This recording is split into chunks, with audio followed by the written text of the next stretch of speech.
जम्मू कश्मीर के पहलगाम आतंकी हमले की खबर मिलते ही इजराइल ने तुरंत भारत से संपर्क किया था। इस हमले में 26 निर्दोष लोगों की जान आतंकियों ने ले ली थी। इजराइल ने पहलगाम के पर्यटकों पर हुए हमले की तुलना हमास के उस हमले से की है जो उसने इजराइल के नागरिकों और पर्यटकों पर 7 अक्टूबर 2023 को की थी। इजराइल ने साफ साफ कहा है कि वो आतंकियों के खिलाफ भारत की हर मदद करने को तैयार है। इजराइल के राजदूत रूबेन अजार ने एक न्यूज चैनल से बातचीत में कहा कि इस हमले ने उन्हें हमास के हमले की याद दिला दी है। पहलगाम में धार्मिक लोगों को धार्मिक आधार पर चुनकर गोली मारी गई। यह वही आतंक है जिससे हम गुजरे हैं। सुबह 6:30 बजे हमास के आतंकवादी आए, तब लोग म्यूजिक फेस्टिवल के लिए जा रहे थे।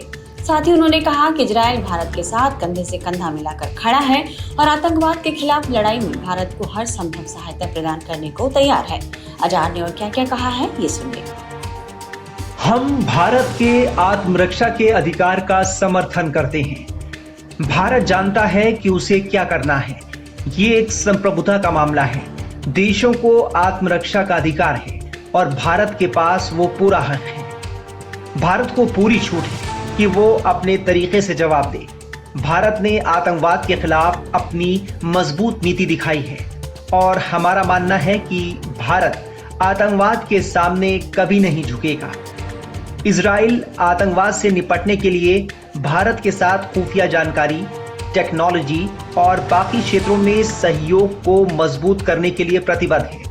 हम भारत को सलाह देने की स्थिति में नहीं हैं कि उसे क्या करना चाहिए, क्योंकि भारत सरकार और उसकी सुरक्षा एजेंसियों को अच्छी तरह पता है कि उन्हें सीमा पार आतंकवाद से कैसे निपटना है। लेकिन सामान्य तौर पर हम तकनीकी और खुफिया सहयोग के जरिए भारत के साथ काम करना जारी रखेंगे। इजरायली राजदूत का यह बयान काफी महत्वपूर्ण है। दरअसल कारगिल युद्ध में उस समय इजराइल ने भारत की मदद की थी जब अमेरिका भी मदद करने से पीछे हट गया था। उस वक्त इजराइल ने भारत को दुर्गम इलाकों में सटीक हवाई हमले करने के लिए लेजर गाइडेड बम दिए थे, जो तब भारत के पास नहीं था। इसकी मदद से ही भारतीय वायुसेना ने मिग और मिराज 2000 फाइटर जेट से बेहद सटीक हमले पाकिस्तान पर किए थे। भारत को इजराइल का समर्थन उस वक्त मिला जब पाकिस्तान दावा कर रहा है कि चीन ने उसे PL-15 मिसाइल और तुर्की ने हथियारों का जखीरा भेजा है। हालांकि तुर्की की मीडिया ने पाकिस्तान के दावों को खारिज करते हुए कहा है कि तुर्की ने पहलगाम आतंकी हमले के बाद पाकिस्तान को कोई हथियार नहीं दिया है। ऐसी स्थिति में भारत को इजराइल का समर्थन मिलना काफी महत्वपूर्ण है, क्योंकि इजराइल के नाम से ही पाकिस्तानी हमेशा कांपते रहे हैं। भारत में इजराइल के महावाणिज्य दूत कुब्बी शुशानी ने भी भारत का पूरा समर्थन करते हुए क्या कहा है, ये सुनिए। What we saw few days ago in Kashmir, it's unacceptable. It's something that we cannot stand aside as a human being, as a friends, as a brothers of India. And the photos that I've seen was heartbreaking, and I think that it was very, very difficult even to watch it. But we have to fight in a very determined way to fight against terrorism, because otherwise it will jump up and up and up. Then we have to put it in a certain level. Sorry to say, which something which people don't like to hear, there is no 100%, terrorists will continue to succeed once in a while. But they have to know that if they do something, they're going to pay them personally and their leaders the payment and the punishment. That's a very clear message.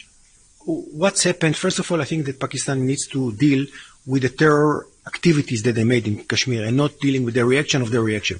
I think that's my advice to the Pakistani government. I think that's the only thing that I can say.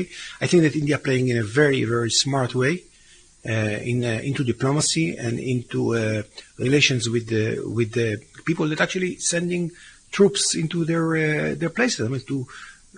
To make such event or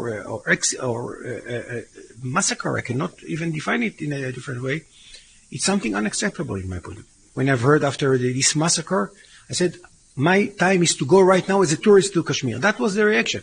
And I think should be the reaction, because the terrorists don't want us to live normally. And the only answer is to go and to be a tourist in Kashmir. That was my first reaction. But security-wise, and I know even the government didn't allow me to go there. But if you ask me, I should be there. सीमा पार आतंकवाद की निंदा करने के साथ ही Israel ने भारत को हर संभव सहायता देने की बात कही है और संकट के समय एक अच्छे दोस्त की तरह वह भारत के साथ खड़ा है।